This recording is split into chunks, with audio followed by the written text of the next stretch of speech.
Même si nous prions diligemment, il y a des moments où nous ne recevons pas ce que nous demandons. Il est également important de savoir à l'avance dans quelles circonstances ces situations se produisent. Il est facile de nourrir des doutes, tels que « Il a dit qu'il me donnerait tout ce que je demanderais. J'ai demandé, mais je n'ai pas reçu. Pourquoi ?» Voyons ensemble Jacques chapitre 4, verset 2. Vous convoitez, et vous ne possédez pas, vous êtes meurtrier et envieux, et vous ne pouvez pas obtenir, vous avez des querelles et des luttes, et vous ne possédez pas. Pourquoi? Parce que vous ne demandez pas.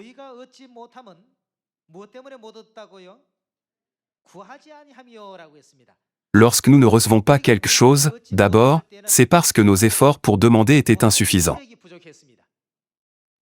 Et puis, deuxièmement, il est écrit « Vous demandez et vous ne recevez pas parce que vous demandez mal dans le but de satisfaire vos passions. » Elle déclare que nous ne recevrons pas ce que nous demandons si nous demandons pour des motifs matériels. De plus, nous devons reconsidérer les paroles qui disent qu'une autre raison est « parce que vous ne demandez pas à Dieu ». Si nous demandons sincèrement selon la volonté de Dieu, comment prendra-t-il soin de nous?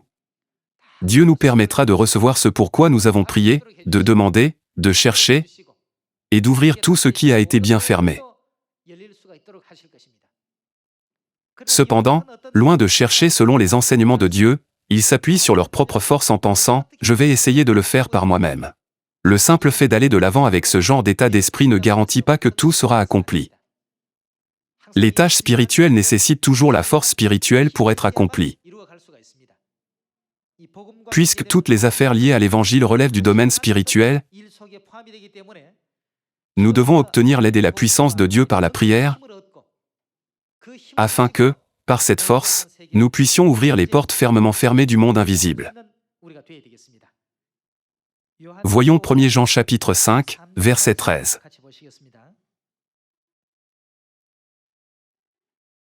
Je vous ai écrit ces choses, afin que vous sachiez que vous avez la vie éternelle, vous qui croyez au nom du Fils de Dieu. Nous avons auprès de lui cette assurance, que si nous demandons quelque chose selon sa volonté, il nous écoute.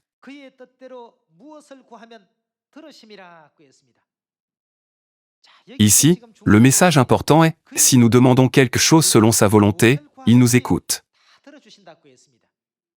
Cependant, si elles ne sont pas conformes à la volonté de Dieu, mais suivent plutôt les désirs de la chair ou ceux du monde,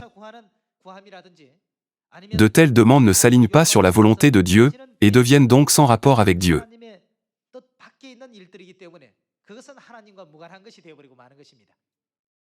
Cependant, si nous demandons quelque chose selon sa volonté, il nous écoute. Et si nous savons qu'il nous écoute, nous savons que nous possédons la chose que nous lui avons demandée, quelle qu'elle soit. Vous devez croire que vous recevrez ce que vous demandez. Notre conscience sait bien si notre prière a été offerte selon la volonté de Dieu ou non.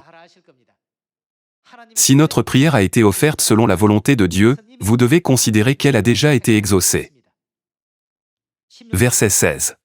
Si quelqu'un voit son frère commettre un péché qui ne mène point à la mort, qu'il prie, et Dieu donnera la vie à ce frère, il la donnera à ceux qui commettent un péché qui ne mène point à la mort. Ici, il est également dit de prier pour nos frères et sœurs. Prions et demandons, comment puis-je porter beaucoup de bons fruits? Nous devons nous efforcer de guider nos frères et sœurs perdus dans les bras de Dieu, afin que nous puissions également partager librement avec le monde la grâce qui nous a été donnée gratuitement.